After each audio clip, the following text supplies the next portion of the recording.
period. And that's all we have. And this is the hour of the awakening. This is the hour of the Aquarius. This is the hour of the water barrier. It's time for us to wash all this bullshit that we've been taught to believe in as children away.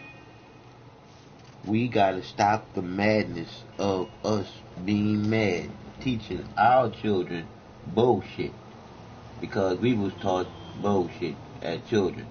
So, to know none that is bullshit is to stop the bullshit.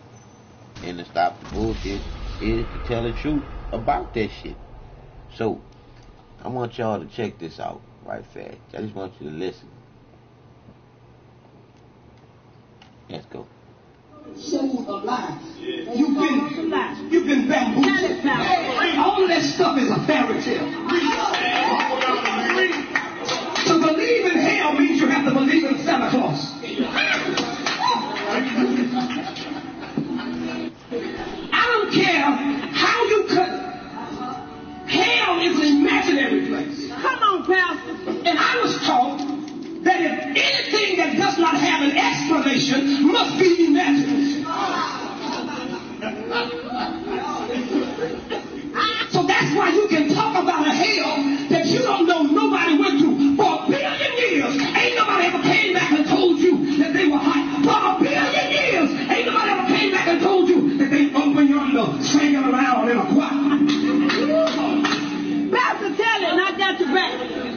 Well, you know, and I didn't come for you to agree with me. I know I done made a lot of y'all salty, but I don't care. That's right. Tip on I out. didn't come for you to agree with me.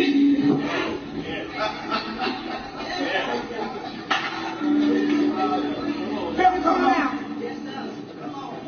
Well, where's hell, Pastor Tim? Hell is what you create. Come on, Pastor. Come on, man. That's why when you read the Old Testament, hell wasn't under the earth. When you read the Old Testament, hell was on the earth. When you read the Old Testament, heaven wasn't beyond the sky. When you read the Old Testament, heaven was in the Garden of Eden. Heaven was Canaan. Pastor, preach, man. It was a literal place. That ain't what I came to argue. What I came to tell you is, you're waiting to go to hell, and you really turned your life into a Living hell. Why? Because you have become a worshiper of death. I'm sorry, y'all. I'm sorry, I'm coming, but I know this is business for y'all, but I apologize. This is my community, and this is that. See, you make money off the dead. I'm trying to keep them out of your funeral home. So if y'all would rush me, if y'all would stand there like y'all ready for me to hurry up, and all due respect, I'm trying to keep them out of your funeral home. I'm trying to keep you from empowering them. So I know you're ready to go. But if you can just pause a minute and let me keep some of these folks out of your business. And that was at a church. Somebody finally standing up to speak against this bullshit that we being taught inside of the church. And that's part of the government's bullshit to get you into submission of believing in some bullshit like you was taught to believe in Santa Claus, the Easter Bunny, and the Tooth Fairy. Look how fucking stupid we as the fucking people have been for a long fucking time. All because we don't know. Well, y'all don't know. But I'm trying to tell y'all so y'all can know for yourself. People lie. The numbers don't. And all the numbers for me being right here is of the creator of me being in me, being the creativity, the feeling of love, unconditional, a feeling that you can't explain or control. But by me not being able to read or write, to y'all I might sound crazy and shit. But the trip part about it, we was taught to think stupid like crazy people. So now when you think about it, we the ones that are crazy, y'all.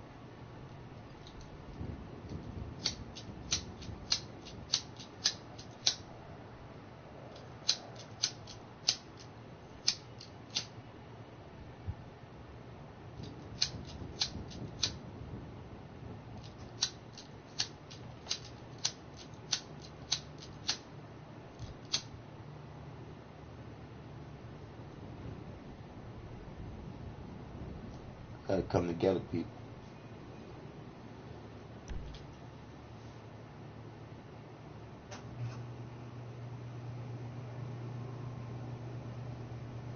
Come together and live like people. Stop treating each other like animals.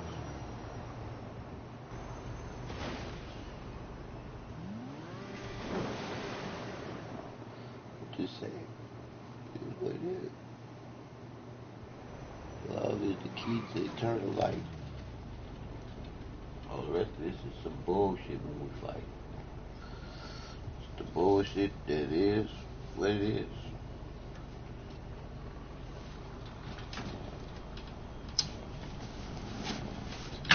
It's disgusting when you think about it, boy.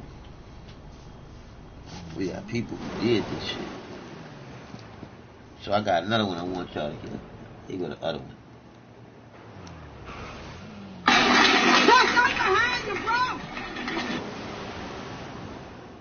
There's another one here. Wake up, baby. Time. It's time.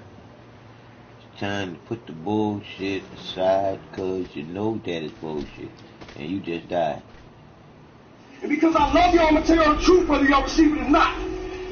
Christianity was forced on us by the sword. We are the children of Israel. The way they set it up for us to follow traditions. And the traditions that we follow today is not the way God ordained it. You understand? The Roman Catholic Church has been lying to us. We are the children of Israel. Christianity is a facade. Repent and keep God's commandments. That's all I got to say to you. Listen, according to the Bible, Christ was supposed to die 3 days and 3 nights. You cannot get 3 days and 3 nights from Friday to Sunday. Wake up, y'all. The Bible says it's high time to wake up sleep. In the name of Jesus. In the name of Jesus. I took authority. I took authority. Over every demonic force. Ain't no demonic force here. In the name of Jesus. God is not the author of confusion. In the name of Jesus. So you can tell me what you follow in the Bible. So we're going to have to actually You ain't got much to say. So we're going to have to come on, God. Put your hands together.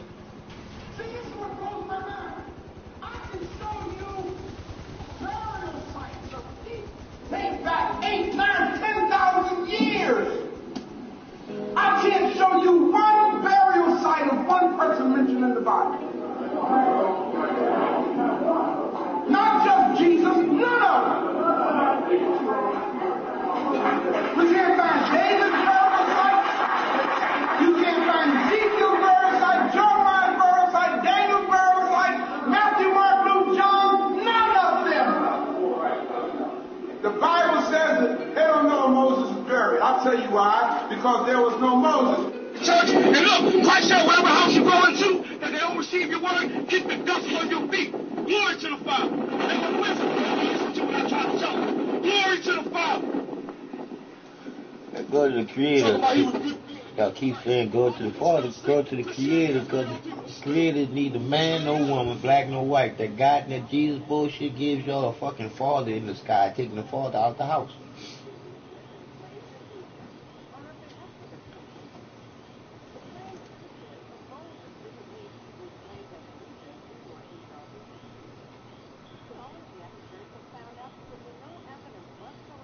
Check it out. Christianity has made our people stupid. Straight up. Archaeology experts have found absolutely no evidence whatsoever that Hebrew Jews lived as slaves in Egypt or of their exodus from Egypt. The plain truth is that Moses didn't lead Hebrew slaves out of Egypt any more than Charlton Heston did. There is not one shred of archaeological evidence for the existence of Moses or of any of the Bible's main cast of Hebrew characters, from Abraham to Jacob to Joseph to King David to King Solomon. Abraham.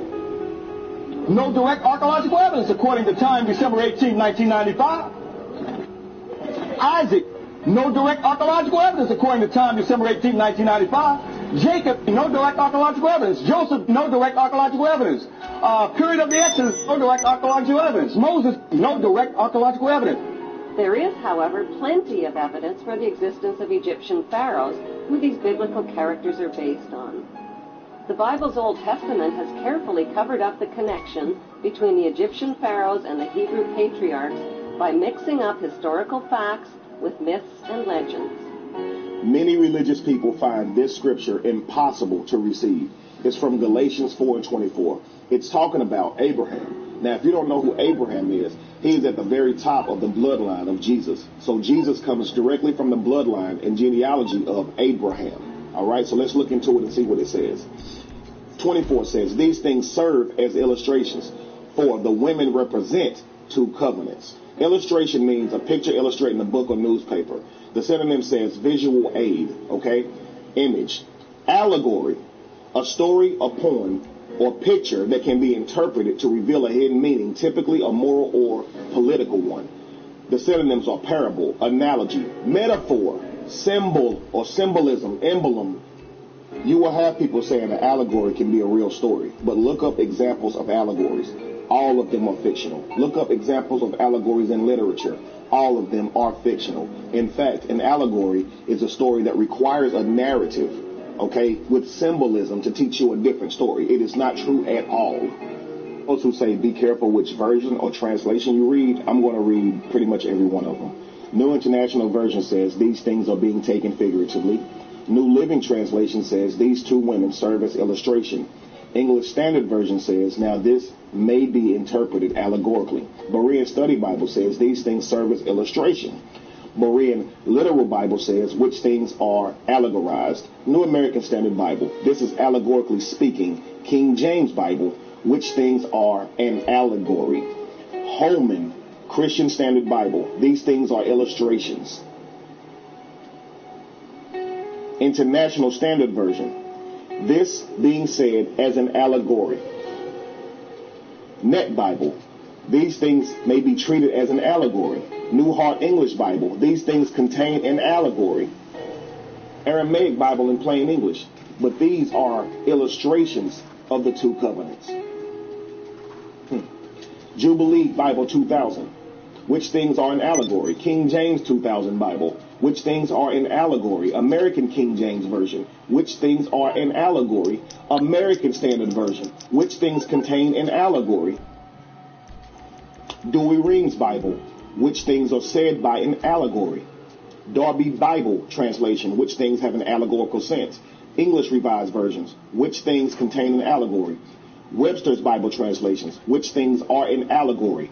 Weymouth New Testament, all this is allegorical. Wow. Word English Bible, these things contain an allegory. Young Literal Translation, which things are allegorized. I'm hoping that this is crystal clear for us. These things are an allegory and not to be taken literal. The Bible itself even says that they are allegory. Listen, family, we fight, we argue, we cut each other off over this literature. This literature that we accepted as children, not even examining it to prove it to be true. And now we argue about it. This literature is destroying our families. Why don't we just let it go? It is not historical. No Moses, no Jesus, none of these characters, no Abraham. If we stood for each other and protected one another, the way we stand for this literature and the characters in these books, our problems would be instantly over. Think about that.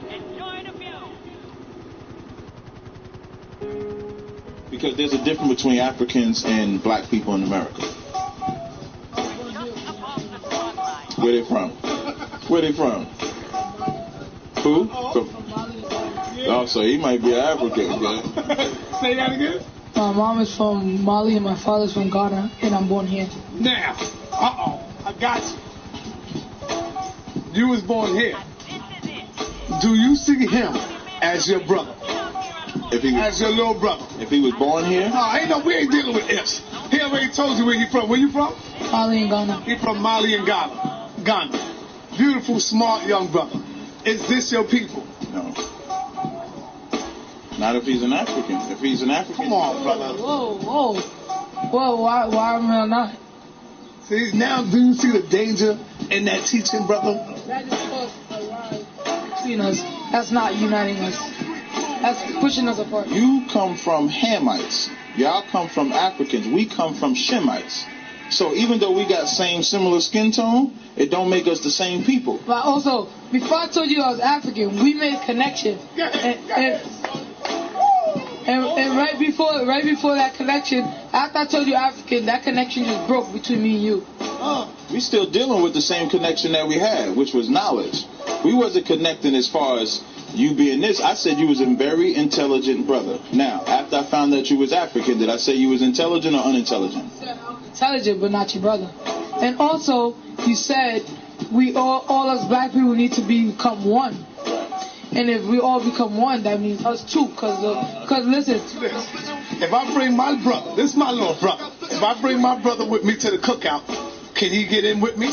No. Wow. You mean to tell me you wouldn't let this brother in the cookout, brother? Wow. Look at it. Come on, Cesaria. This is the poison of that book. This is what we're talking about, of the poison of that Bible, brother. That's the poison of that book. That shit taught us to be fucking stupid. And it taught them to be even much stupider. Because they the ones that lived there and made the stupid shit for the people.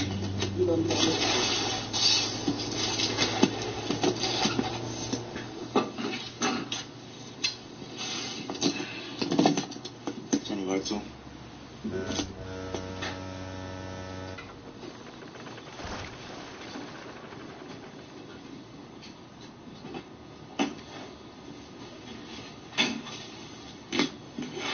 What I'm wondering is, yeah, this good. Like, you said you're gonna hook this to YouTube? No, it's too. I can't do too good. It's too much.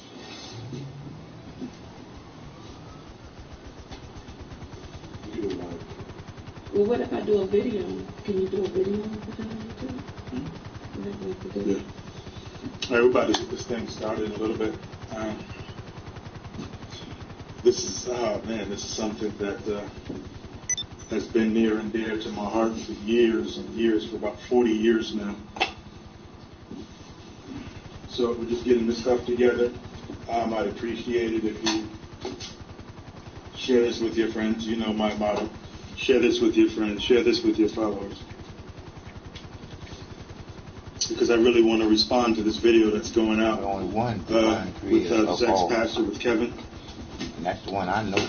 Yeah. I don't believe in this bullshit that was taught to me as a child. You know, this is going to probably piss a whole lot of people off, but what I know that what I'm doing is I'm following the word, I'm following the voice that I've been hearing in my life, inside of me, my whole life.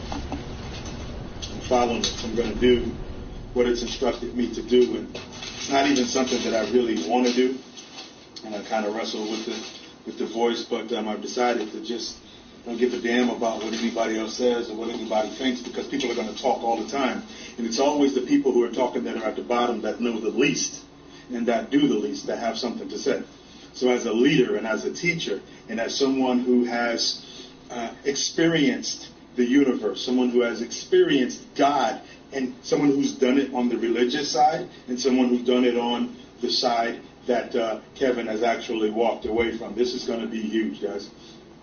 I've actually taken the time to write some notes down and get my thoughts together, but please understand that there's no way in the world that I can say everything that I want to say right now. So if you're seeing this video on YouTube, Facebook, Periscope, wherever it is that you're going to watch it, definitely friend me on Facebook, Cecil Jones. It'll say Cecil Jones DM, that's me on there. And I'm just ready. We're going to let a couple of more people come in. If you please would just share this with your followers. We're really just going to address the issue of what's going on. And I'm going to tell you what really got me. What really got me is I seen the brother's video, saw Kevin's video, and he was talking about why he walked away from the church. Now, the man never lied. He didn't lie about anything. But the things that he had actually discussed, I've known about for years. It's been revealed to me years and years ago. And more or less than what somebody else has said, it's the voice that I've heard inside of me all the time, and I know it's the voice of God. So I'm going to put my little spin on what Kevin said, and I'm also going to tell you some more things about me. Because I'm going to tell you this, guys, and I'm going to run to the bathroom before I start this, so just if you could spread the word, spread the word. You on your live over there? Mm-hmm. What are you doing? On the table. You're on the table, okay. So let's just talk about what happens whenever anyone goes against the grain.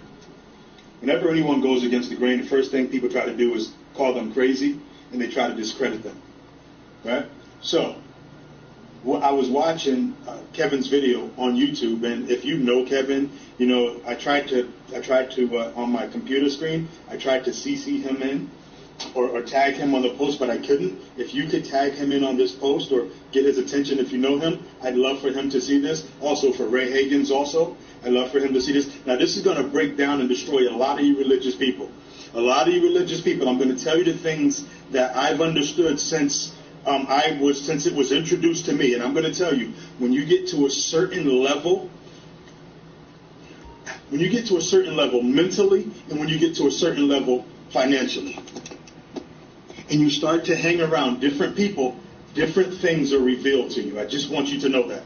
So I know, and I really felt the brother on the screen when he said, listen, do you think I haven't prayed? Do you think I did not want this to be true?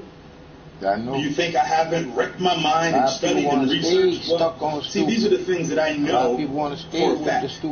These are the things. See, when I started to utilize it and understand the very things that Kevin is talking about, that's when my life skyrocketed. Bullshit. So the religious side, bullshit. Trust me, I grew up in the church. Bullshit that ain't some bullshit we laughing at.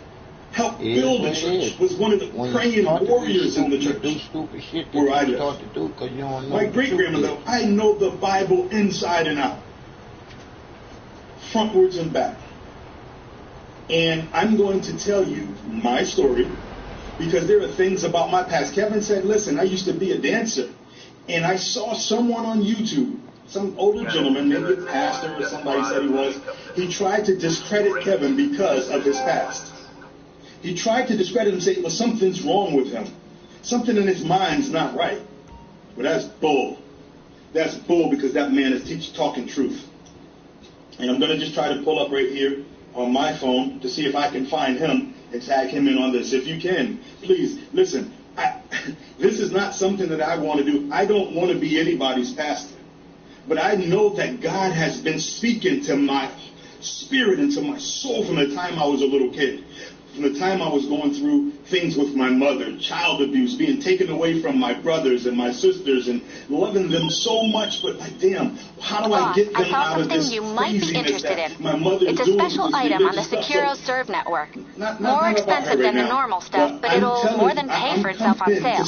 You want to take the risk? Come and make the deal on the Securo Serve network. And I got finances to back this up. So this word is not just going to go away. You're not going to discredit this brother. Because this is my life also. And I know that there are a lot of other people's lives that understand this also. We understand the universe. We know the difference between religion. We know that these guys are selling heaven. We know that. So you can try to discredit me and say some things, but I'm going to tell the story. I'm going to hold my own pencil. All right? So let me just see if I can get on my phone right here. And Mary also over there. You know what? You can do the YouTube one. Yeah, you can do the YouTube one. So let me just see right now, because I'm going to do it on my phone also. Right now, you guys are looking on my laptop, but I'm going to set this up for the phone also. And, you know, you can say what you want to say about me. I don't care. I'm a leader. I'm a strong man that stands for what I believe in. And you can try to discredit me, or it doesn't matter what you say or do. I'm going to speak the truth. And the man that speaks the truth is the hated man. The man that breaks up the establishment is the hated man. All the time. Have nothing to gain from him, and I can't be bought. Nope. I do my own business. I'm in real estate. I've made a ton of money doing it. This has nothing to do with anybody paying me off or me selling out. And if you are a person that has a critical mind and you're a critical thinker, you're going to look at his video. You're going to look at videos by Ray Hagins, and you think, when you see, the truth stands on its own 2 feet. You don't have to sugarcoat it. You don't have to dress it up. And I'm going to put my take on what he said. So let me just see if I can bring him in. I'd appreciate it if you would share this, because maybe you just might learn something, right? Maybe, and this is what I got this from Ray. Ray Hagins said that we have this circle that we live in, right? And it could be your circle of success, or it could be your certain circle of doom, it could be your circle of failure. He didn't say that, that's me putting it in there now. But I got the circle thing from him, right? And is it possible that everything that you've been taught and everything that you believe is only in the scope of that circle? Yep. And is it possible that there are things that exist outside of the scope of that circle? Is it possible? That's all I want to know. And if it's possible, and if it is true that you believe that you could have been told a lie, everything that you know of, what if you found out that it was a lie? Well, I found out about 10 years ago that it was a lie from proof. I found out since I was born that it was a lie from the voice inside of me as I was going through my journey in life. And we all have that same voice inside of us. It doesn't matter if you're a Muslim, if you're a Jew, if you're Baptist, Catholic, Methodist, it doesn't matter. See, that's the religion that separates us from the one true voice of God. Creator. God is their fucking word. They created that I'm trying to reach out to the brother. How can you give the video out a name? That everyone has everyone up in, I'm trying to tell you, in a frenzy. Man did that shit. So bear with me. Stay in with me. To have no because I actually took the time to write notes out on this that I'm going to go over. One way, all day, every day. They just tell me I can't start a video because never hate. We hate because we human. Not strong enough. My signal's not strong enough. But that's okay. So I can't. Just know right now. Okay, just know right now, I can see somebody. I saw Joshua. Okay, Josh, I see you say true. I understand. So, what I'm going to do, guys, I'm going to take a real, listen, so many emotions are going through me right now. So many things that God has shown me. The Creator. He's shown me who He is. And I'm going to break down the experiences of my life, and I'm going to tell you who I am. So then you can decipher, you can discern if you can feel the Spirit of God through me. That has nothing to do with religion. That has nothing to do with the fakeness and the fallacies that we've been taught.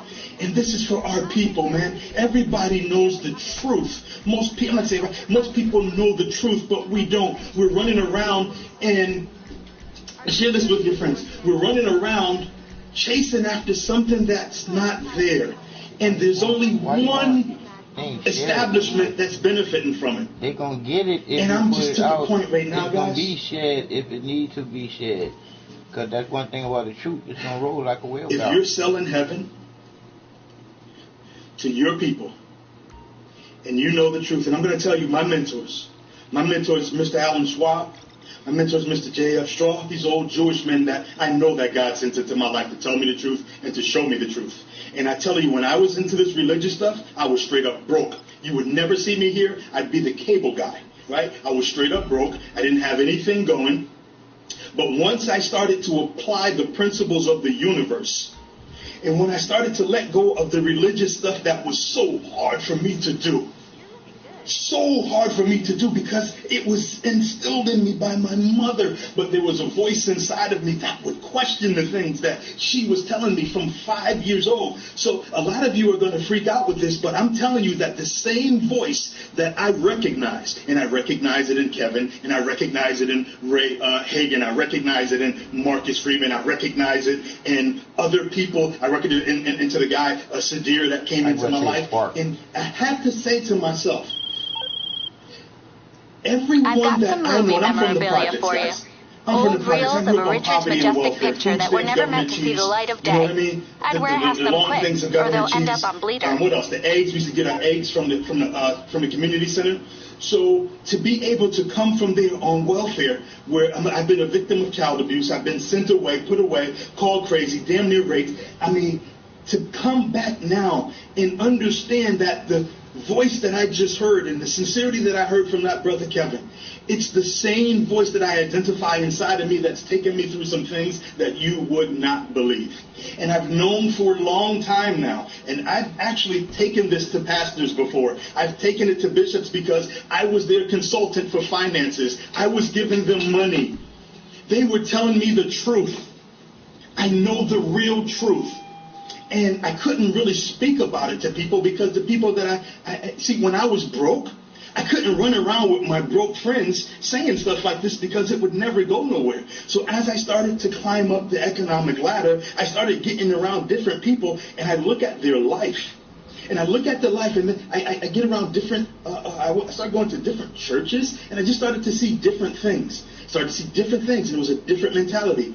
And the real people, they weren't preaching, they weren't teaching religion. They were teaching the universal laws. So I'm going to take a quick break, and I'm going to come right back. And what's going to happen right now is, actually, Mary's going to come in and fill up this space right now while I run to the bathroom real quick, because I just don't want to leave you alone. And listen, guys, we're all on a journey. There's no right, there's no wrong, but there is truth. There is truth, because our rights and our wrong are based off of the perceptions that we perceive, and sometimes because something we're holding on to for so long, and it came from people that we love that didn't even know the truth, we just embrace it and accept it as fact. So just come on up here, Mary, and just leave them. I'm going to run to the bathroom real quick. Guys, if you would share this with your friends, I'd appreciate it. If you don't, I will, because I'm going to put it all over the place. I'm going to put it on television. I'm going to put it on every media outlet that I can. I'm going to call reporters. I'm going to talk to people. I'm going to do what needs to be done. All right? Because this is 2017, and we can't keep living this lie. People can't keep taking advantage of us. They can't keep just making money off of our emotions, because we're dealing with weak people who don't have confidence, who don't have courage, who don't have the capabilities. See, when you get a strong black man that knows what he's talking about, and that has the finances to support whatever he wants to do, it's a little bit different. It's a whole lot different. So I'm going to run to the bathroom right now, and then we're going to get into this. I just want you to listen to whatever Mary has to say, because I believe that we are led by the same Spirit. I'll be right back. Okay, piggybacking on what Cecil said. Cecil, of course, I've known him for years, but he's been brought back into my life a few months ago, and he has taught me, and I have learned so many things that I took for granted before, but now that I'm reading, I'm actually reading. So I'm realizing that the things that he was saying, it's a lot of truth to it. And not only the truth, I pick up the books. If you pick up the books and read for yourself, then you will understand a lot of the things that he say as well. So it's not just me listening to him, it's him giving me sources in which to pick up the book, or giving me books to read that basically substantiate, or even I ain't got commercial on this? Oh, now you fucking with my broadcast and shit. Come on now, share this fair use. And I'm reading like this one book that I'm totally like, wow, is Unwitting the Devil. This book by Napoleon Hill.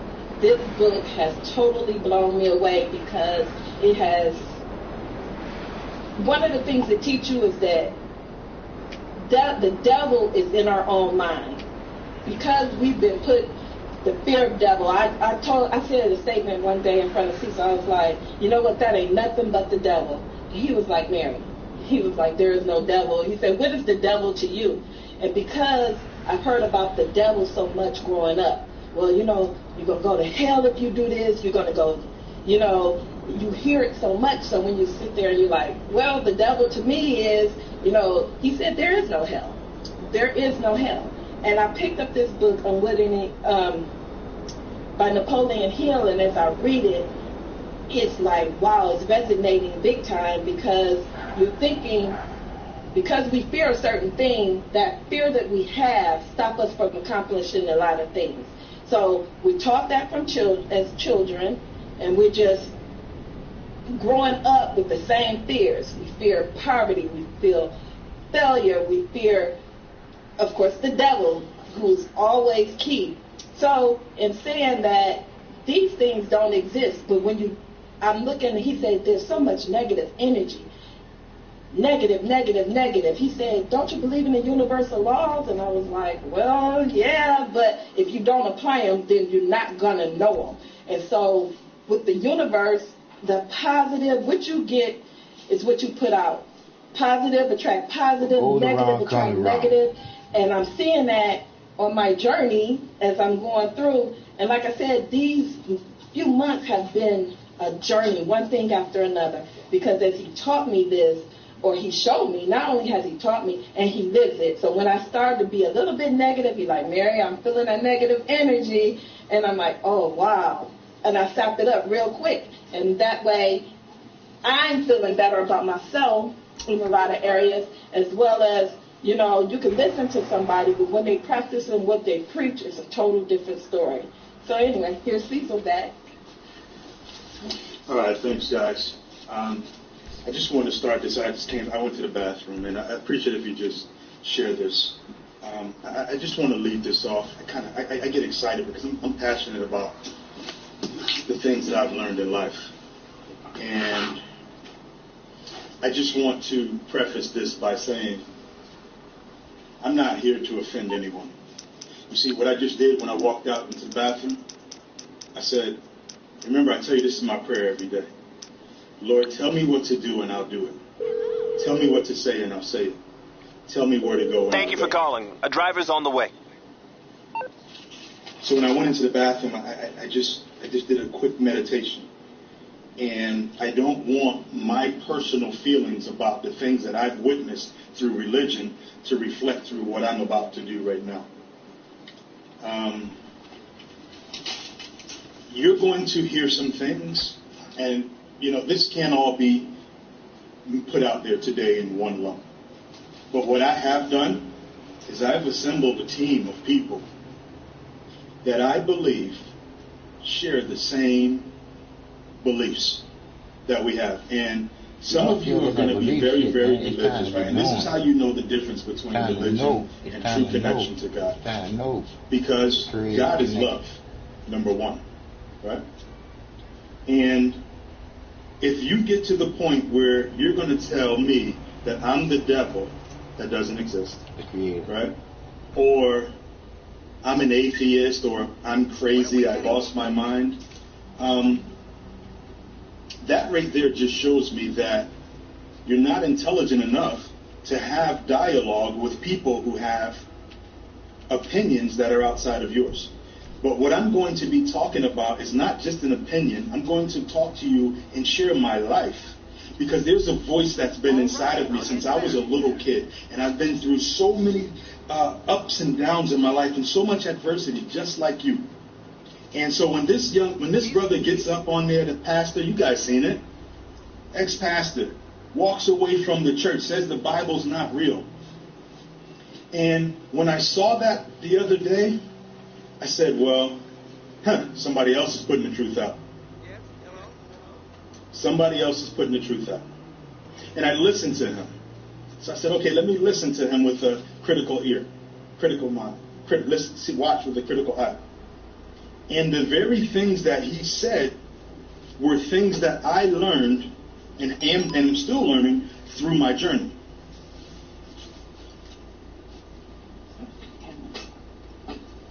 Okay, no Camera's dark. problem. Okay. Let me see. We can lighten this up a little bit there. Okay. I'm going to sit down. Is that all right? We at the office. Huh? Huh? We're at the office here. And maybe it's a little bit dark. I don't know if maybe cut one down on the lights. Does that make a difference? Please share this with your friends, guys. You know, I was explaining some of my story to one of my proteges. Still dark, cut it back on. This is good, this is good.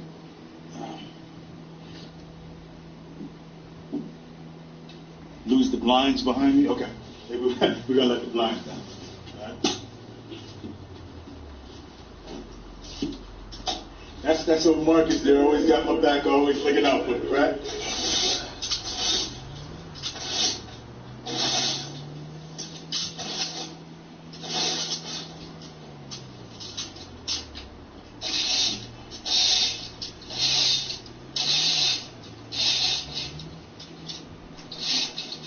No? Yeah, this is better. Looks lighter, right? Is that better? Mm-hmm.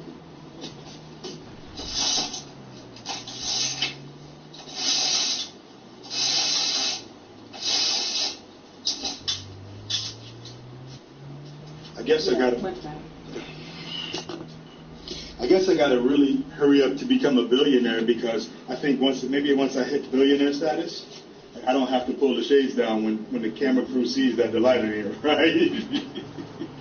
Right? Okay. So I don't know what speaker has to do that on their own, but, we'll figure it out. Everybody's learning. We're all on the journey, right? Okay. So, I sit up now? You guys, that's good? We good, guys? Okay. So, this is something that I've known for a long, long time. And it was something that was taught to me by people who were living a life that I wanted to live. And I started to look at their life and analyze them, and I saw that they weren't bad people.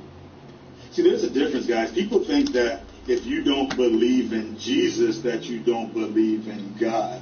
See, that's not right. That's not how this whole thing goes. So I started looking at other people's lives, and I wanted what they had.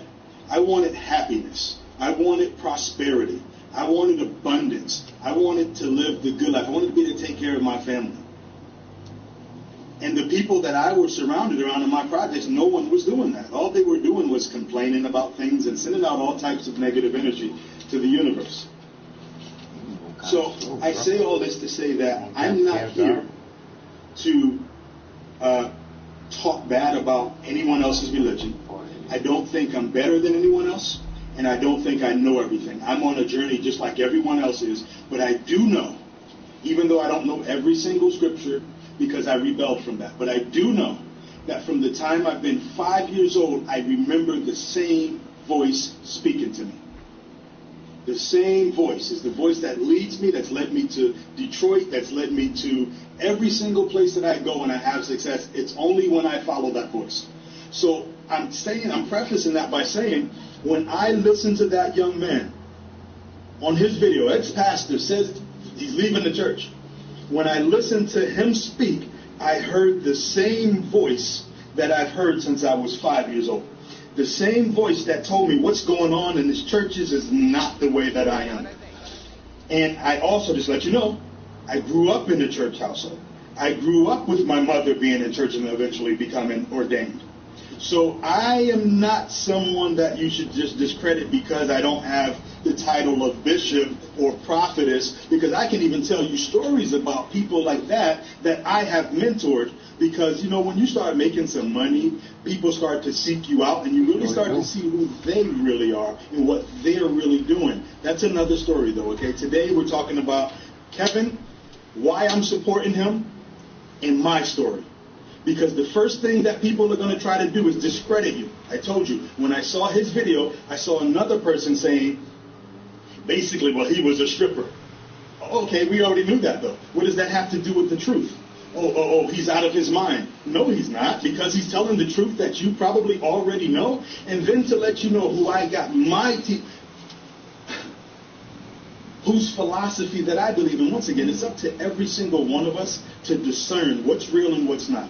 The only thing that I want to tell you is that I'm following the voice inside of me, and it is not a devil, because I don't even give energy to that. That's an illusion. It is God, because we all come from the same source. We all have the same manufacturer, whether you want to believe it or not. I don't care if you got there through Islam or through Buddhism or whatever it is. However, we're trying to get to the same place, and there's only one thing there that controls this whole universe. Does that make sense? Yeah. So sometimes you're going to see me get excited and anxious because I'm passionate about real estate. I'm passionate about helping my family. I'm passionate about Ebony Awakenings, our people. And I'm passionate about seeing other people win. I'm passionate about truth. So that's why I'm going to even tell you about me, because no one else is going to do it. You're not going to discredit me like you tried to discredit this young man here, who all he wants to do is spread the truth that he learned. Share this with your friends. Okay, just going over the video that I saw. Basically, the man said, what if the Bible is not the Word of God? Now, I can tell you this. From the time that I was a little kid, I would ask my mother, where is heaven? How do we get to heaven? And why would God send us to hell? No. It didn't make sense. It makes sense. It never made sense to me. And there was a voice inside of me as she was beating the word of God into me. The voice was saying that is not for you to suffer, knowing that 5 years old. Why you're stupid? I'm 5 years old and I'm hearing the voice. Know some shit. And I'm believing it.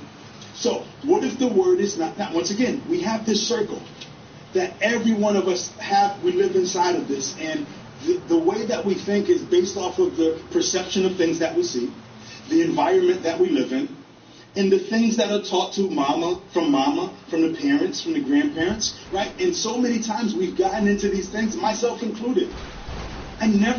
Well, that's not true. I did question it, and I got beat. I got beatings for questioning what someone was telling me to accept without proof. And I knew this as a 5-year-old. I knew this as a toddler. And now, like, grown-ups don't even recognize it. It's like listen. This is, I just want to say before I even jump deep into this, this is not the beginning. This is not the end of this. We are now going to incorporate this into our trainings, into our personal development, in teaching people the truth. See, and even as a quote-unquote Christian, which, like, I've known for years that was the pagans' name that they gave to us, and they mocked the Christians with it, and Jesus Christ, if he was here, never said that. And honestly, I don't know. I'm on my journey too. The man said it's in Egypt. The answers and evidence is in Egypt.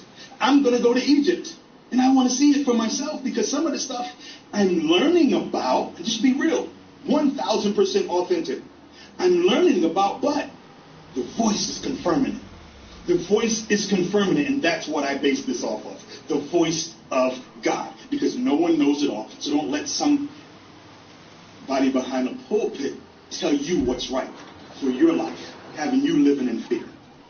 Right? And they're doing the exact same things themselves that they're telling you not to do. So let's not fall into that. All right? He said that he was a dancer. He said that he was a gospel rapper, and somebody tried to use that to discredit him. He said, I tried to believe. He said, do you not think that I wanted to believe that what I just discovered was a lie? He said, if you don't want to be my friends, then that's okay, because this guy is a man of God, just like we all are. Everyone is a man of God. Everyone is a woman of God. And he's willing to stand on his truth that he doesn't know. I'm afraid we can't send the car there. You know it too, because it's the voice inside of you. It's the voice of God inside of you that's always been there for you. It's the voice of creation. Stop saying fucking God, man. That's their fucking made up motherfucking word for the creator, man. He said to you can't give the creator a fucking name. I'm not telling you I don't believe in God, and he's being ridiculed. Because he's not going to anymore believe in what the establishment, the Roman Catholic, the Vatican, what they put out there to our people. Still saying God, he's found out the truth. And so I'm looking at one of these pastors' Facebook things, and I believe he's a man of God. I really do. We're all men of God, but you know they say that in the church. He said, well, to his followers, he said, well, what if you found out that Jesus really wasn't born in Bethlehem, that he was born in Egypt? Well, if they found that out, that means you've been teaching them a lie. No. Let's stop sugarcoating this. And if you're a black man spreading lies to your black people, what is wrong with you? I don't care about your title.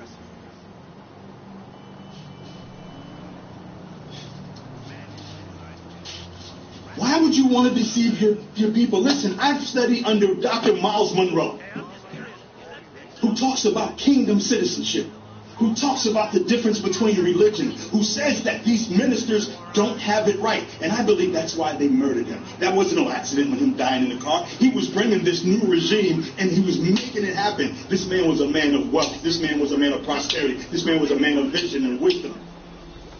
And he just dies off in the air crash, and nobody says nothing. It's not on the news.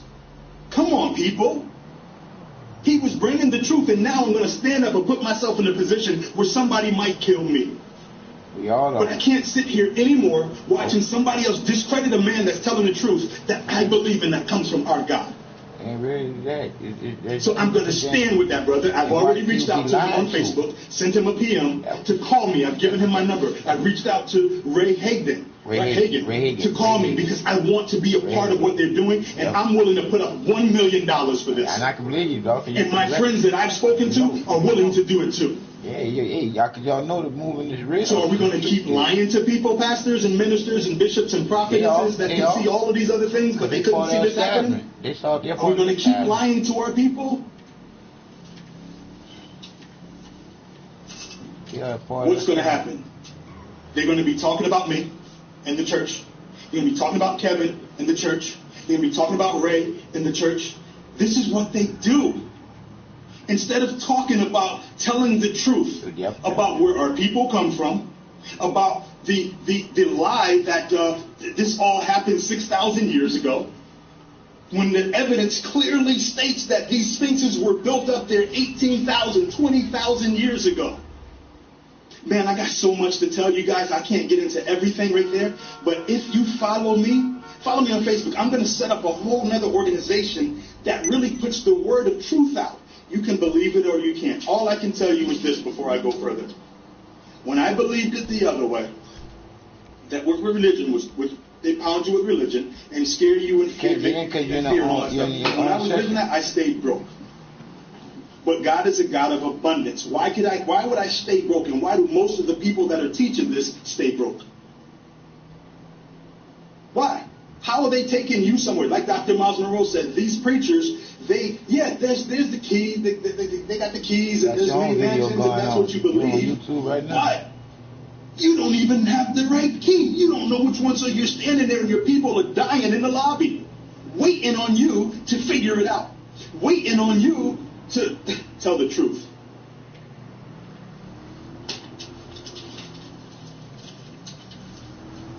Don't talk about me in church. Talk about the truth in church. Because I'm telling you the truth right now.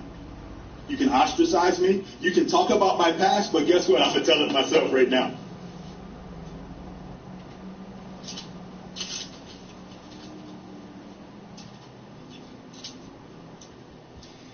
This man is presenting historical facts. Ray Hagen, look him up, is presenting historical facts. If you're in the court of law and you're stating your case without any evidence, there's no argument. That's what I heard Ray say, and that's the truth. See, my spirit recognizes the truth. There you go. Your spirit recognizes the truth. That's when you have historical facts, historical articles that are still right there, and there's some stuff about China, India, a whole lot of things that I'm going to share a little bit later on that they're not even talking about. But it was the truth that was revealed to me, and when I started following it on my journey, things started to change in my life. Everything now that listen, let me just say this too. I've been brought up on the Bible, and I know the scriptures, and some of my favorite scriptures are Habakkuk 2:2. I believe in writing it down and making it plain. Jeremiah 29:11. I really believe that God wants prosperity for us. There's a lot of them. I'm not going to sit here saying every single one. Now, I'm not an expert in religion, and I don't know where every single scripture is. But I bet you I take the action to make it happen exactly what they say. I take the action to make what they say happen. The whole faith without works will not work. You the man, shit. Believing in myself, I got faith. And I don't give a damn about what nobody else says. I don't give a damn about what somebody tried to tell me. I'm crazy. He did that. He's off his rocker. No. See, because I also have the finances to back what I'm saying and to get this word out there. And that's what I'm going to do. And once again, all things work together for the goodness for those that love the Lord. So it took that gentleman trying to discredit what Kevin said to really get me boiling. To get my spirit boiling and say, see, so you can't sit there no more and be quiet. You have to let it go. This is what I put inside of you. You're built for this. You're a leader. Go out there and tell them the truth. And that's what I'm going to do. That's what I'm going to do. So some of you I'm going to lose. Listen, I used to have like 5,000 people on my Facebook page. I deleted all of them. Because I was seeing so much negativity. It's down like 200-something people. I deleted them. If you happen to have made the cut and you're still on there, and you don't like what I'm saying, just save me some energy. I don't have to go delete you. Just delete yourself. Unsubscribe. If you don't want truth, because what's going to happen is you're going to go back to your pastor. You're going to say, did you see this video? Which he will. Because it's going to be everywhere. What do you think? Oh, he's crazy. That's the devil. That's the author of confusion. No. Religion is the author of confusion. And I'm going to share some stories with you, too, that I've learned, that I've personal experiences that I have with reputable, big pastors in my hometown. I'm not going to say their name, but I'm going to tell you the story. Because when you have money, well, I can't go to my office. Guess who comes to you? Guess who tells you that if you give it to him, it's a write-off? Office from right here. Since I got the same building. I already know that. I'm in business. That's stupid. That don't make no fucking sense. Guys, don't even take what I'm saying for granted. Do your own research. Never be a follower of anyone. Be a student. Take what works for you and be led by your heart. Be led by your spirit. I'm sorry, be led by your mind. Stupid ass shit. Because that's the greatest gift that the universe, that the Father, that the Lord, that God has given us. The greatest gift you could possibly have. Stop being like sheep being led astray, led to slaughter. The creativity in you is the creator of you. Yes, we all know that the Sphinxes were there 18,000 years ago, 15,000 years ago. So if they were there, how could Adam be the original man? How could Eve be the original man? And watch this. You have and this ain't even my notes, just see, things will come to me too. And I'm gonna share some scripture too. Okay? Because there's gonna be the religious ones that say this dude don't know the Bible. Oh yes, he does.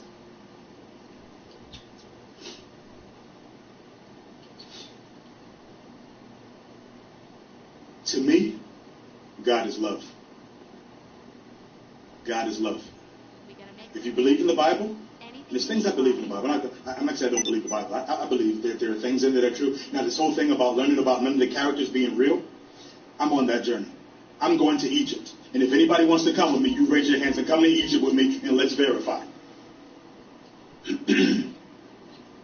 Stay on one of my timeshares.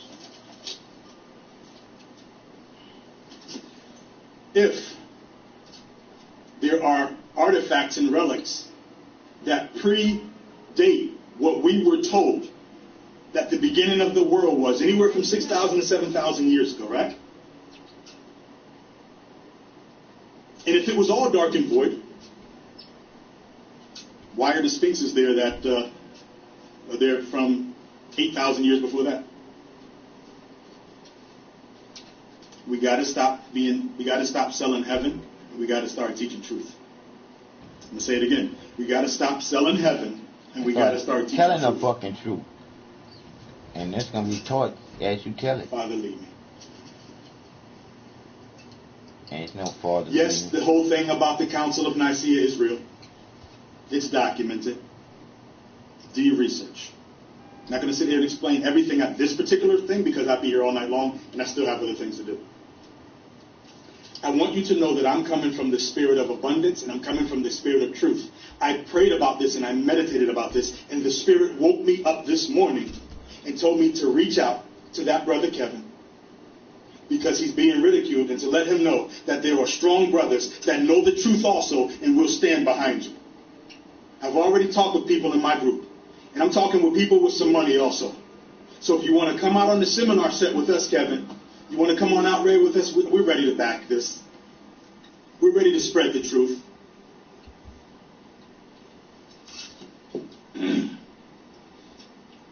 This video has basically caught fire in a lot of religious communities. And you can believe what you want, but all I'm saying is, look at the evidence. Just like a court of law. Look at the evidence. If it doesn't make sense to you, let's stop believing fallacies. Let's stop all the smoke screens and magic beans. If you guys know me from real estate, that's my whole thing. No smoke screens, no fluff, no magic beans, and no smoke screens. And it's time for an intelligent man to raise up. It's time for an intelligent man to stand up and support the truth. It's time for an intelligent woman to stand up and support the truth.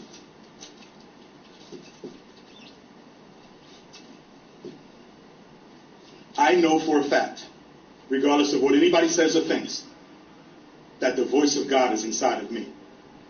I know it for a fact. I pray like you pray. As a matter of fact, I do more than pray. I take action, and my life shows it because I live my life out loud. There you go. I'm not telling you to do something that I haven't done. There you go. I'm not telling you to go somewhere where I know it's not there. I'm not leading you down the road of failure. I'm not leading you into chaos and confusion. I'm not telling you something just to get paid from you. I'm above that. See, when you got enough money, you don't have to sell out.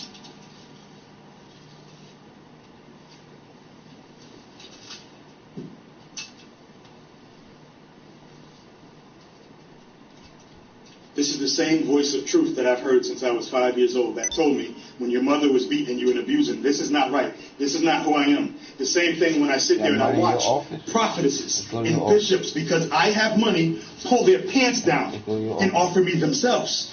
I can get that in the streets. You have the money in your office. That's not who I am. And I'm going to tell you my things and my weaknesses too, because you need to know that I'm just like you. I'm just a man who believes something. And I'm the new Malcolm X, and I'm the new Martin Luther King. And many of you are too.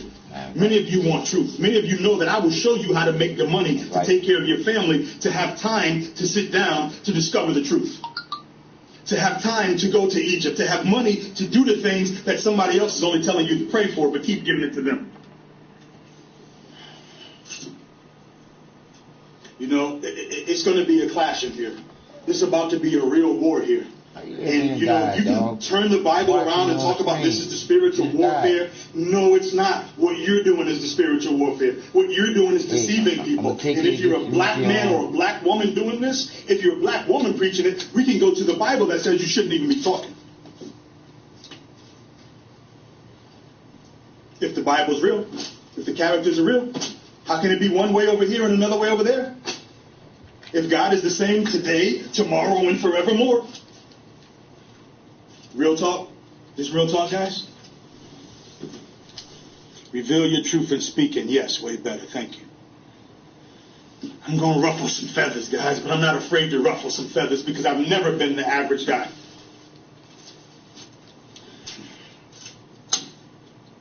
This is in the name of God. This has nothing to do with me because, quite frankly, I can just keep making my money. Going on and be quiet. Good. But I'm compelled to join something that's bigger than me. Yeah, baby. Bigger than me. Yeah, dog. Because what I know, what was taught by my mentor, Dr. Miles Monroe, if you believe in Jesus, I'm not trying to tell nobody what not to believe in. I'm saying to analyze this information and make your own decision. Don't just listen to someone else. But if that's what you believe in,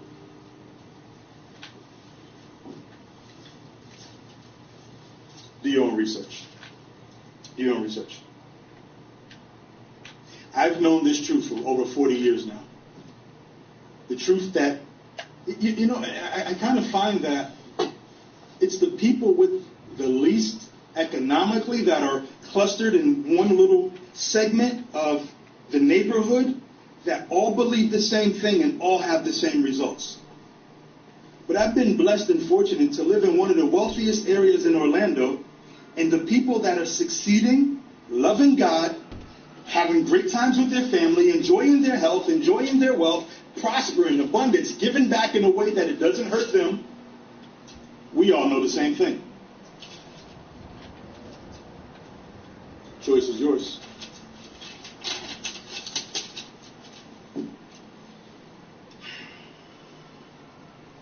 So before anybody tries to discredit me, we got check factors and all these things out here, you're going to get it from the horse's mouth. And it's funny because when I was going through the things, the trials that I was going through, it was amazing that I would hear people speak about the story that they didn't know about. The same way they speak about the Jesus that they don't know about. The same way they speak about the parting of the Red Sea like they were there. And people were telling me about my life, and I heard stories about me that wasn't true. Ready to go on? But I'm not a quitter, thank God. And God has built me for something just like this. Guys, this really, some of you guys know this, some of you don't, but this is really for the religious people. The religious people who are going to hold judgment over other people who are different than them, who think outside of the box, and who really seek, because the Bible says seek. And you will find some bullshit. Ask. Knock. Well, I've been seeking. And I've been knocking. I don't listen to everybody. And see, I'm the guy that doesn't want to touch and agree with everybody in a room because, number one, I know who they are. I know their belief system, and they're put in... So you want to go on a mission? I can't touch and agree with everybody in the room. I'm sorry. I want people to check out the $2 million heist going to do. Not dropping that negative on me, that negative stuff. Let's go. I can't be controlled, and you shouldn't be controlled either, guys. Okay, here we go. I want you to follow me through this, right? I'm going to take you through a little timeline of my life because I want you to know who's really talking on to the you. roof. And you can gather this and decipher the information for yourself. Okay? I can still remember my mother when I was a little baby, right? She used to tell me that there was this old lady that came up to her in this town that nobody really ever saw before, but she thought she was an angel. Me not knowing no better, I said, okay, I'm 5. What do I know? Right? She said, this old lady came up to me and touched my stomach and said that you are having a baby boy, and that baby boy is going to come and be a blessing to this world. He's going to be a financial blessing to this world.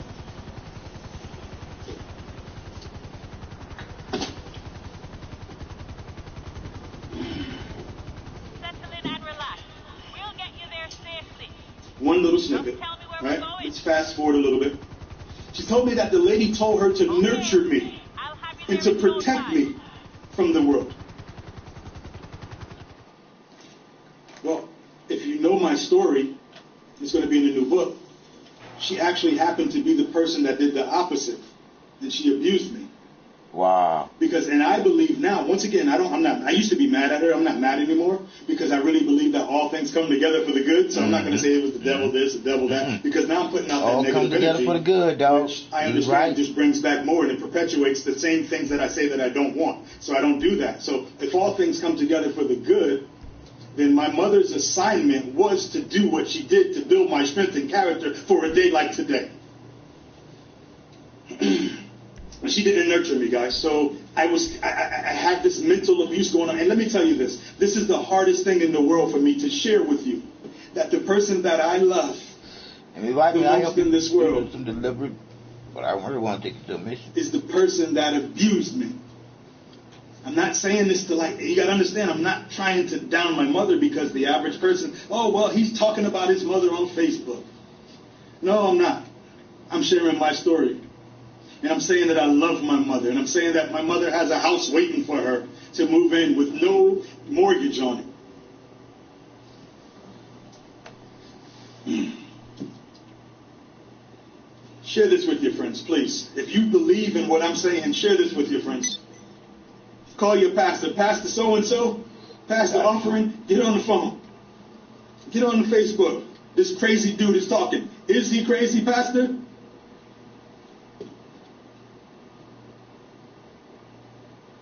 My mom was a religious fanatic. You see, because she had me as a teenage girl. My dad wasn't there. My mother was abused by her mother. Her mother was abused by her mother, and they grew up picking cotton. So my mother only did to me what she had done to her. That's all she knew, but I know she loved me.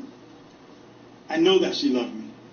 But because we can hate something so bad, and she told me that she hated her mother, God bless her soul. But sometimes, guys, see, this is but you got to understand the energy. You got to understand the laws of the universe. Because if you take that hate and you put that hate out there, and it's so strong, you're putting that hate out into the universe, and that hate goes out into the universe like a boomerang, and just like it must, it comes back, and before you know it, you're doing the same things that the person that oppressed you is doing to you.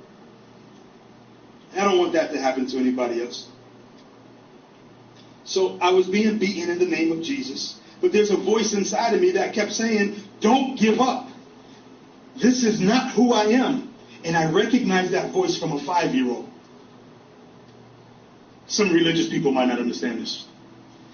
I recognized this voice as a 5-year-old, and they kept telling me, what is happening to you is not God. Okay, so I was forced to memorize the Bible from the time 5, 6, 7, 8, 9, forced to memorize frontwards, backwards, upside down, everything, right? That's why sometimes you hear me talking, and sometimes I know Marcus even says, man, it feels like church in here. Well, it's not church, it's the Spirit of God. So I can hire you. Make sense? Because there's a distinct difference, as Kevin pointed out in his video. Listen, just to speed this up, I don't want to get too much on this, but I was taken away from my family when I was 14 years old. And I was in boys' home, so I didn't get to grow up and experience loving my brothers, my sisters, and none of that, because I was somewhere else and hated my mother, and I also hated God. Because I felt that he was responsible for this, because she was doing some things to me in the name of Jesus. And it's no different than the things that I see some of these guys doing that are your leaders that you're looking up to, and they're doing the same things in the name of Jesus. So when I look at that, it doesn't resonate well with me. And somebody's going to say, well, that's not every pastor, it's one or two. No, it's way more than one or two. It's religion. And you guys will all talk the same thing. Dr. Miles Monroe said that he went through all of his years of theology school and never, not one time, did they teach on the subject of the kingdom. Not one time. He said they taught him how to perpetuate.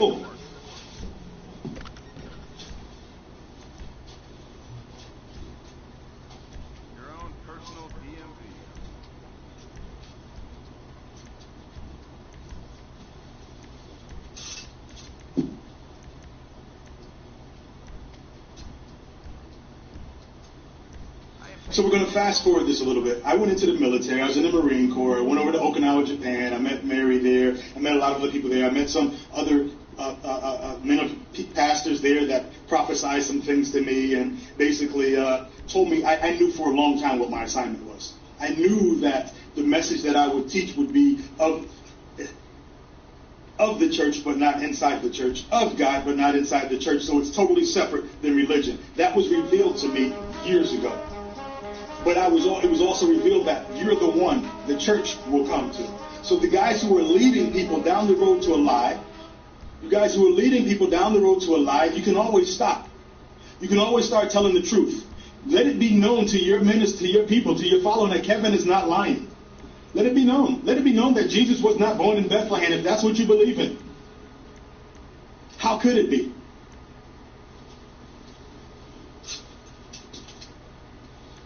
I'm going to fast forward a little bit more. Listen, by the time I was 16 years old, when I came out of the boys' home, I started selling drugs.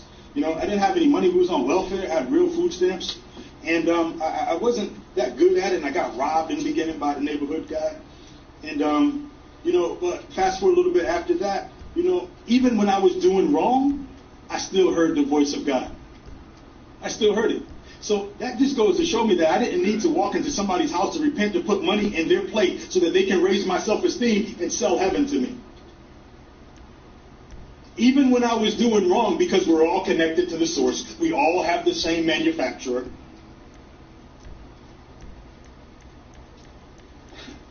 See, when I had low self-esteem, I needed a middleman to God. I'm going to say that again.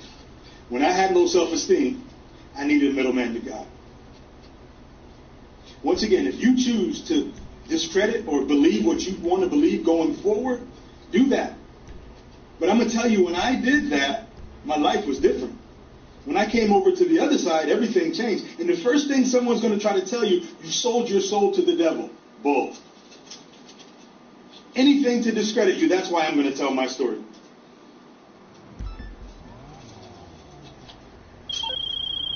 So after I escaped all the drama you've done the hard part. Now deliver those goods undamaged and we'll get paid in full. Religion was fake. As from 5 years old, I knew that was fake. I knew that these guys talking in tongues, anything that you see in the Bible now, you can automatically do it. You don't even know what you're...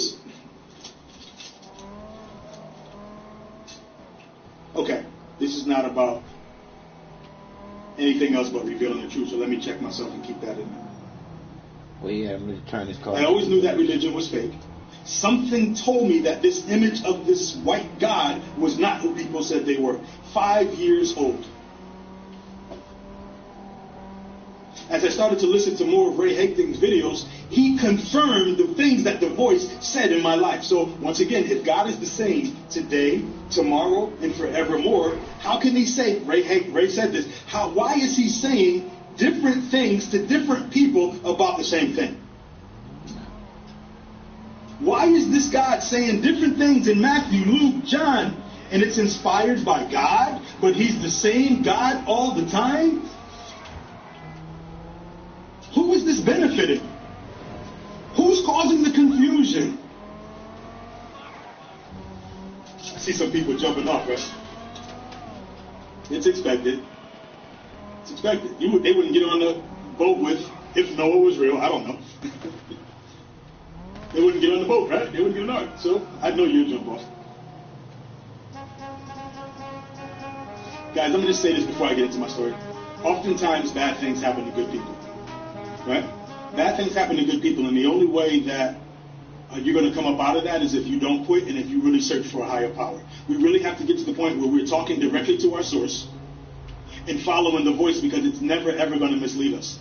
See, what's happened is these religious organizations are perpetuating fear. They're perpetuating the fear that's going to control you, lower your self-esteem, make you feel guilty about the very things many of them are doing, and then they're going to charge you to bring you into the light after they've caused the confusion. And I'm going to tell you some personal experiences later on also. Okay? So, I bounced around to, different black churches all around. The spirit of discernment. Everybody has a spirit of discernment. Right? Every prophetess has the spirit of discernment. Well, let me tell you this. As a creator, as a co-creator in this universe, you have the spirit of discernment too. Everybody does. No one's special. There's no magic dude. There's no magic chick. And you guys are running all around town from this thing to this thing with the flyer on there that's talking about this prophetess that's coming to town, and you're not even talking about Jesus, if that's what you believe in. You're not talking about God. You're not even... I'm battling right now, guys. I'm going back and forth between the personal stuff and the stuff that really needs to be talked about. But that's for another time. All right? I started to ask these prominent leaders, is there really a heaven or a hell? I started asking them, pulling them to the side as I started making more money, right? So when I was making no money, when I was broke, they would push me to the side. Listen to me now. When I had no money and I was broke, they pushed me to, they just, whatever. They ain't got time to speak to me. As I started making money, I could talk to anybody I want. Why do you think that? I could talk to anybody I want. Any bishop, any pastor had time for me. You know the reason. So I could never get a direct answer. I said, show it to me in the Bible. Because at that time, that's basically all we had to live to work off of. I said, show it to me.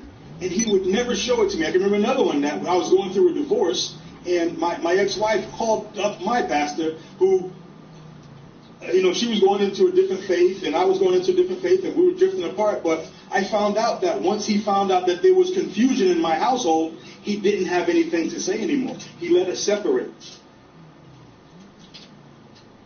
But he would never even respond to her phone call or to her email or to her text that would say, show me in the Bible where it says we're going to heaven or hell. Okay, we'll have to take a write down on that. Keep your chin up out there. He showed me some remnant pieces that I said that's not it. But he could never show me this. Guys, this side of me, if you're just coming in, this ain't the real estate investor here. The real estate investor is just how I make my money. This is my purpose. This is my calling. This is what I get jacked up for. I'm going to help support them brothers that are really putting it out there, that are getting ridiculed. This is that dude. This is the activist dude here that will stand on what he believes in. This is Malcolm. So if you don't want to do my real estate trading because of what my true passion and assignment is, that's cool too.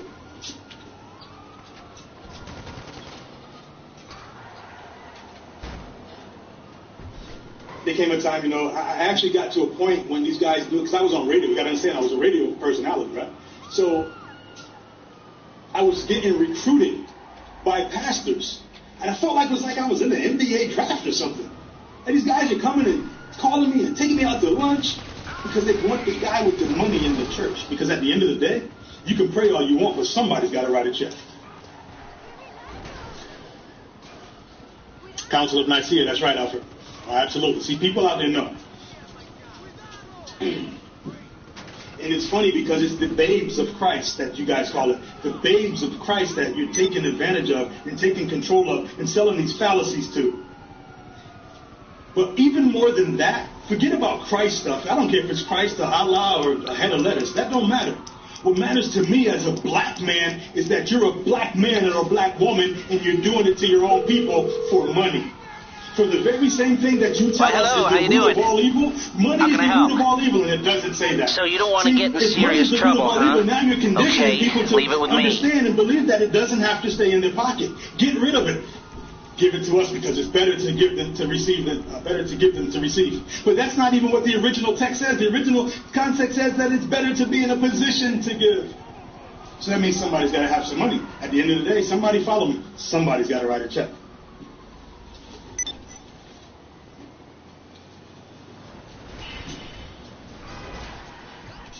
I never got the answers. And then once I started making some money, I believe it's because I pulled out checks for $5,000 to give to a church that the truth was finally revealed to me. And he told me to be quiet. He told me to be quiet.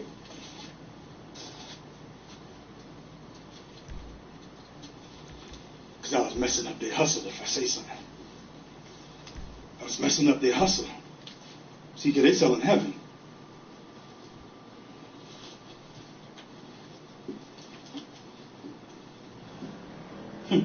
Share this with your people, please. Listen, guys, as I started to grow up and really building my personal life, I started noticing more and more things going wrong in my life. Now, when you bring these little issues to religion is going to tell you that that's the devil.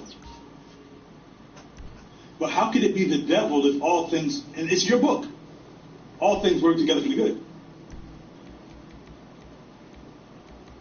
How is it possible that it could be your training period to strengthen you so that you can lead? Because we all have an assignment. Is that possible?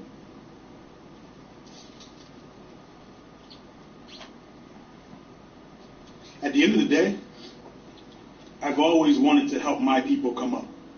I'm going to tell you this about me. I don't like it knowing I come from the projects. From my very projects, if you're on here, you come from my project, Southfield Village.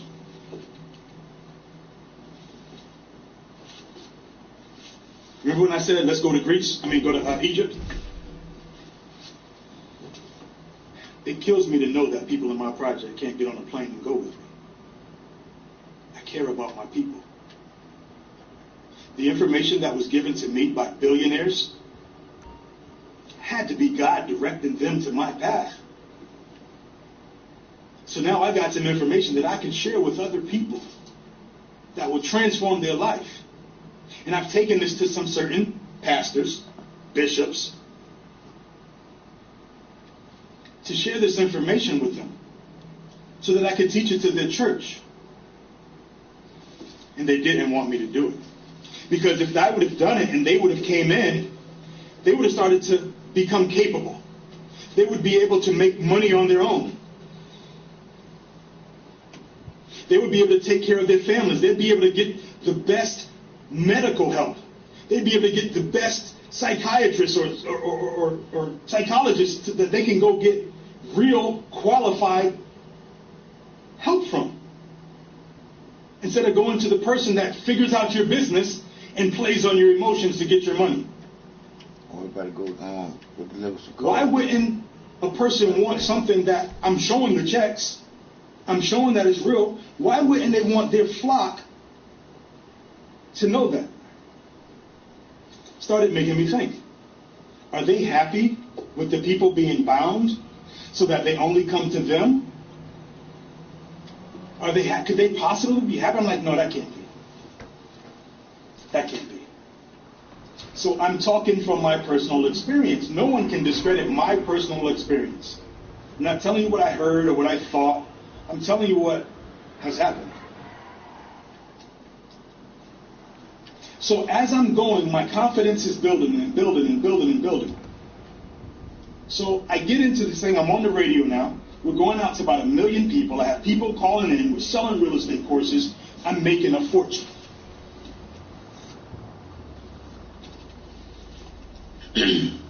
Now, I'm going to tell you something that happened to me that changed my life. changed my reputation, changed everything. As I'm doing this class, and I remember, I'm Mr. Ebony Awakenings. I started that back in 1999 in my backyard to educate my people. Mr. Ebony Awakenings. Now, remember before I said sometimes bad things happen to good people. Well, I'm out there flipping my houses, doing my thing, closing 3 at a time, multifamily houses, little apartment buildings, and I'm rolling. And now I'm stacking money like I didn't believe.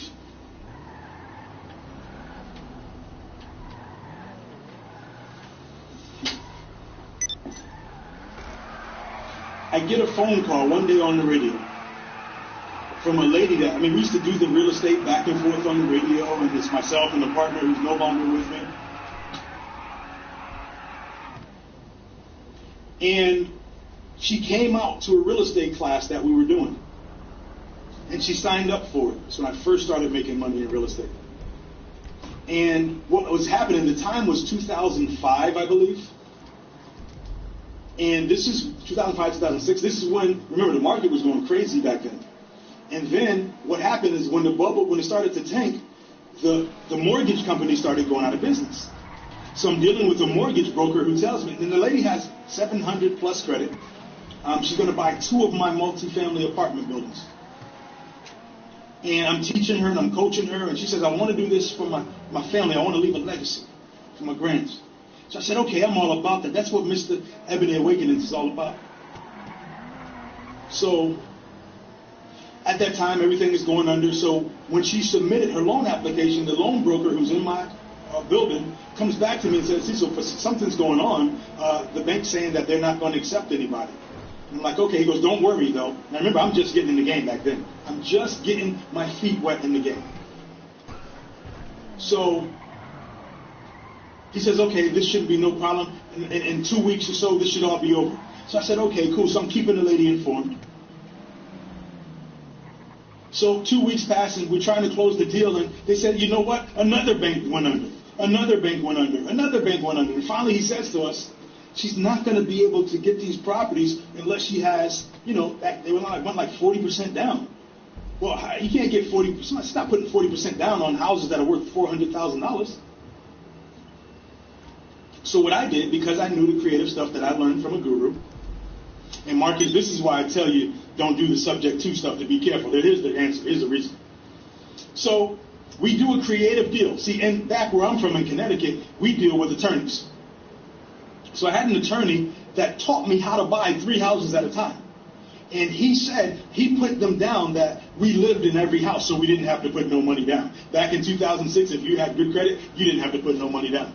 So he was arranging it so that we could buy 3 houses, and he was writing down that we lived in all the houses.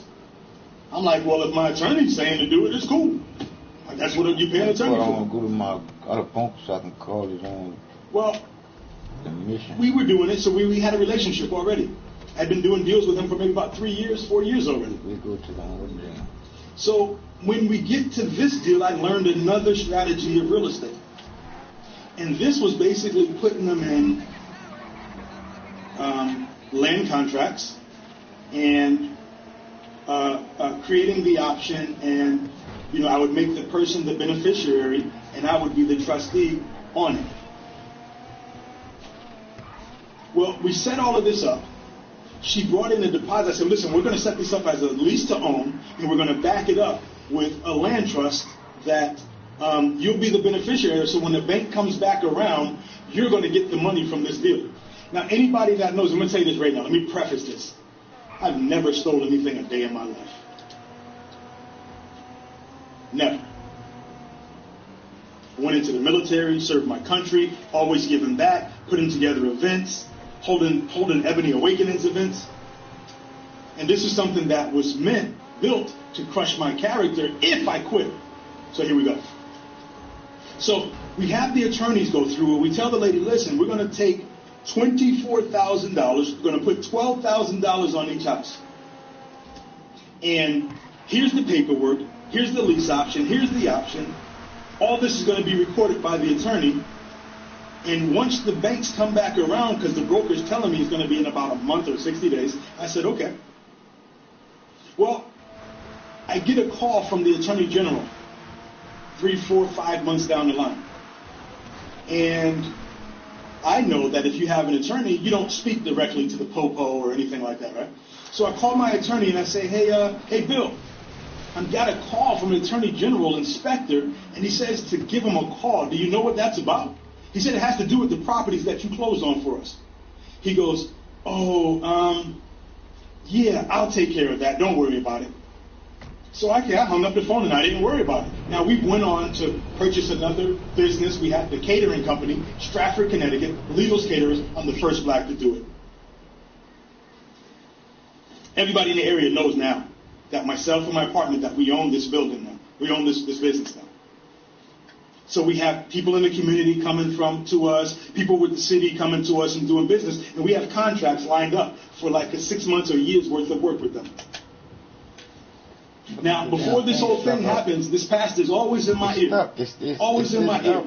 Always asking for money. Wanting to be my personal pastor because I'm going out on the road. I've connected with a gentleman named Alan Matthews, and we're doing infomercials now. We're doing infomercials to go on TV nationwide to take me straight to the top. And it don't want to close. It's wide open. So the whole time, now I want you to understand, the whole time, this guy who loves me, it's wide open. Can we get the plug inside of the thing? It's running down. Right here. Outside the computer. Wow. On the other side. That's crazy. It's on the other side. Yeah.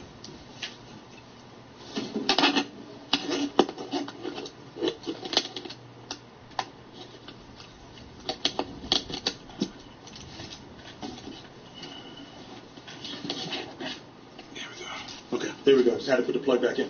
So the same guy that's telling me he loves me, child of God, who's coming to me on a regular now for money. I'll always be there. You're my son. You're my son. You're my son. I'm your spiritual dad. I'm your spiritual dad. I didn't have a father, so I kind of fell into that. And all of the guys that were in there who didn't have a father, he did the same thing to. So as I'm going through this dilemma, I get another call about a month later. Right? That's funny, the phone just rang.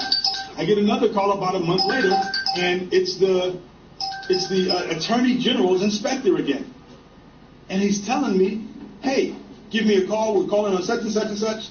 If you don't call me back, we're going to put a warrant out for your arrest. Like, warrant for my arrest?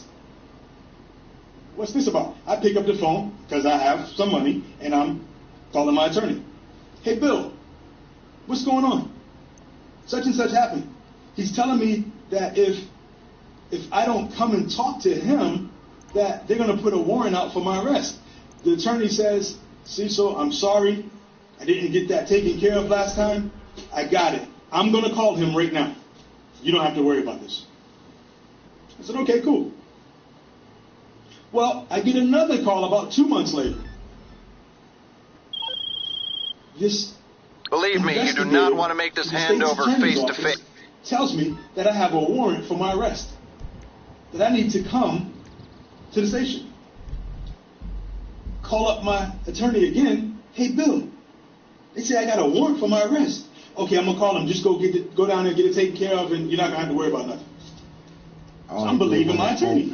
I only do 4. They gotta be. I go down in 2 trucks. To talk to them, and they're asking me questions. They pull out all the documents. They pull out the land trust. They pulled out the quitclaim deed. They pulled out all the documents that were a part of the deal. He's asking me, what is this paperwork?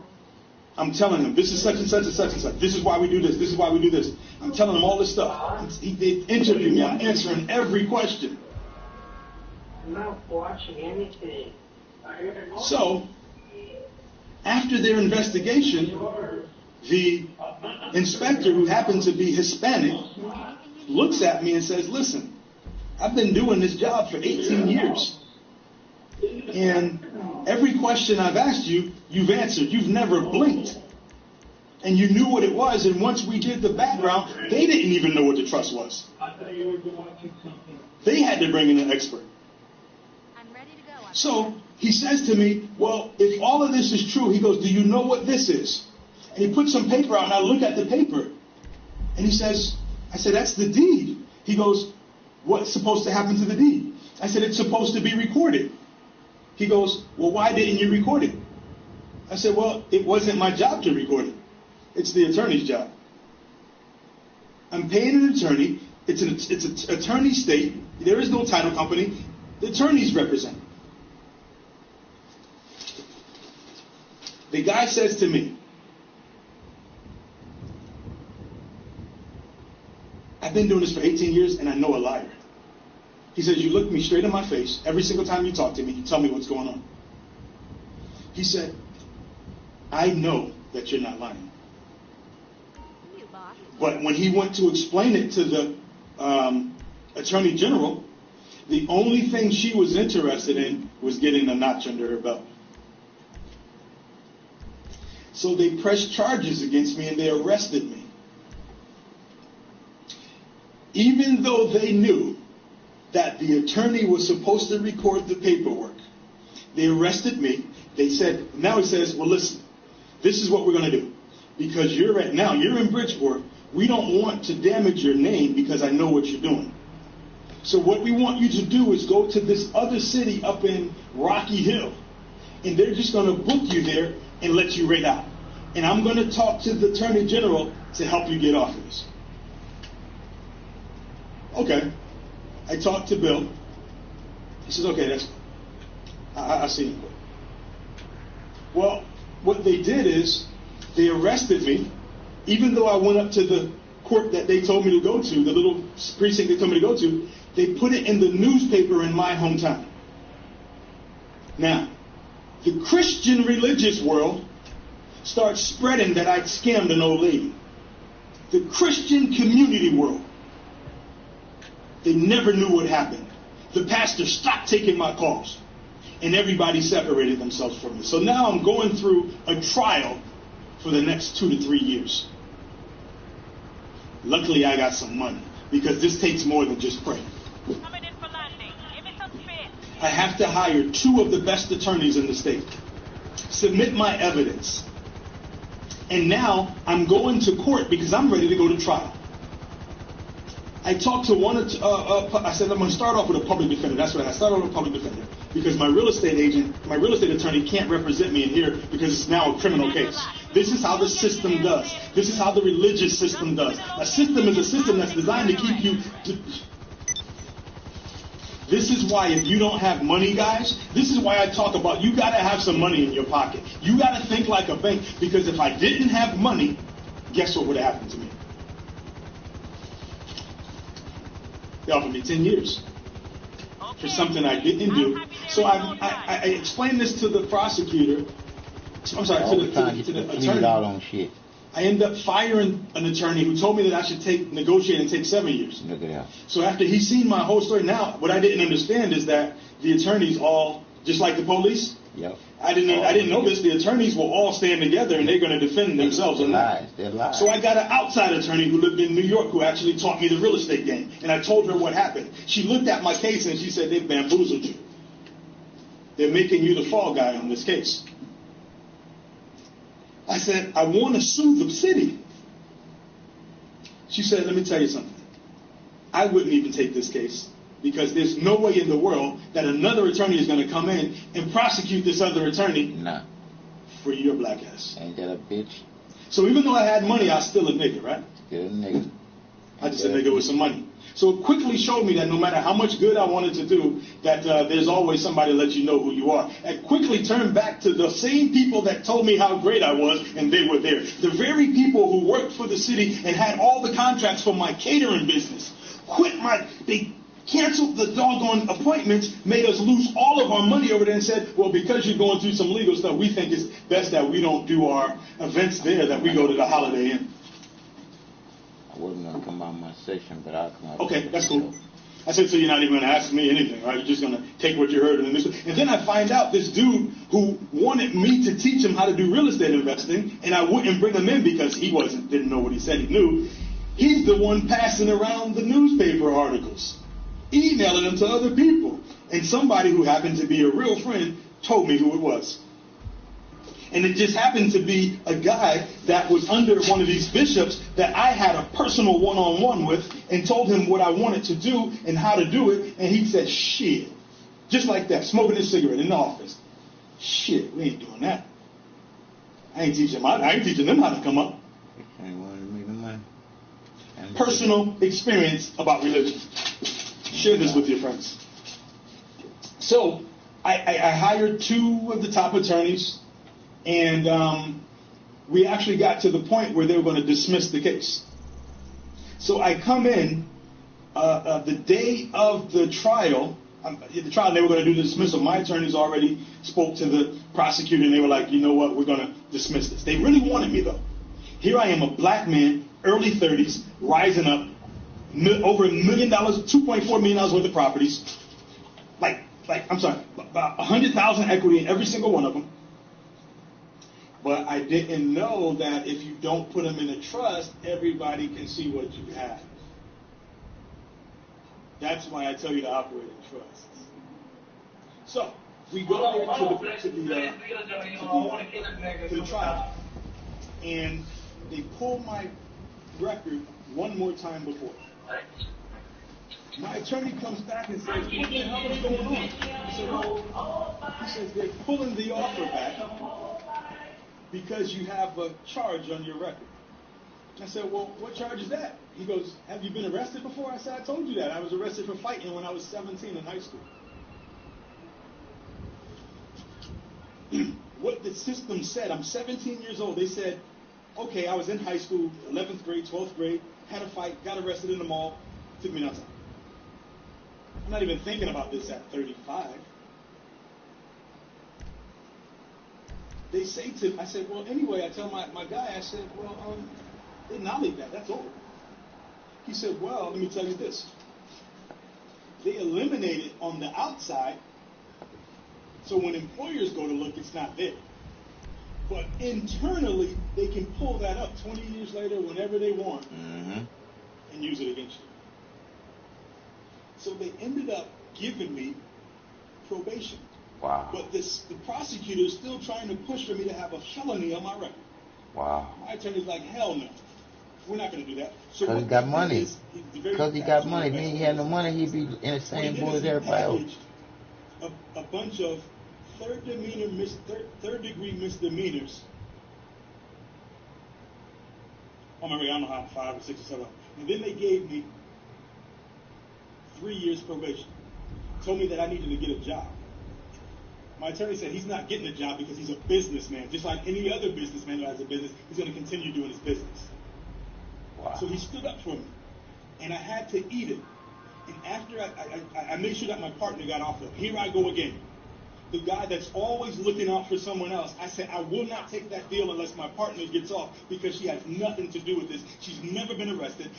She comes from a high-end family, and I cared more about her getting off than me. I said, if she gets off, I'll take the charge.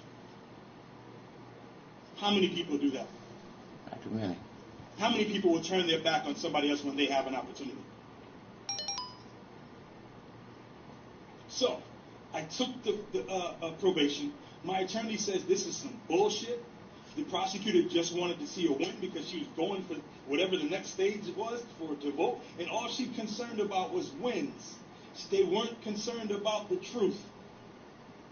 So they gave me the probation. I left from my hometown with my head between my tails because these religious people they're happy for my perceived downfall. And then I said, I don't want anything to do with the church again. I've already seen the prostitution that's going on in there. I've already seen the pimping that's going on in there. And when I say prostitution, I mean real prostitution. I've already seen the prophetess who's losing her home, telling somebody else how to make money. That's why I always ask, are you doing this yourself? So I got through that thing, but I got money. So I said, you know what? Screw everything. Screw people. Screw people. I'm going to take my money. I'm going to go down to Florida. I'm sorry. I didn't have the money then. I'm sorry. No, I didn't. Because the attorneys took the money. I forgot. I had to rebuild it all. So I actually left my hometown with like $335 in my pocket. A red duffel bag. So that's my story, guys. The reason that I tell you that story is because I'm going to stand up for something that I believe in. And there's going to be somebody that says, don't believe him because he does this. So if anybody's going to tell my story, I'm going to tell it. I'm going to hold the pen. Because the people who think they know, I don't care if you read in the newspaper, the press will put anything in the newspaper. Trust me, I know.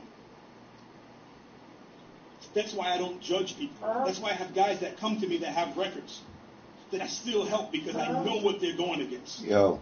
And I'm a real leader, and I'm going to help my people, and I'm going to tell the truth. Now, I've done some other things, too. I've cheated on my wife. Just like a lot of you pastors have done. Right? What else? I used to have a lot of girls. What else? Remember, I'll do anything as long as it's legal. Ish. That's who I am. So, you can't discredit me now, because I've just told you. And all I'm interested in is continuing to put the truth out on the activist side and to help people make money on the real estate side. I know how to do it. I've done it over and over and over again. With that being said, let's get back to this.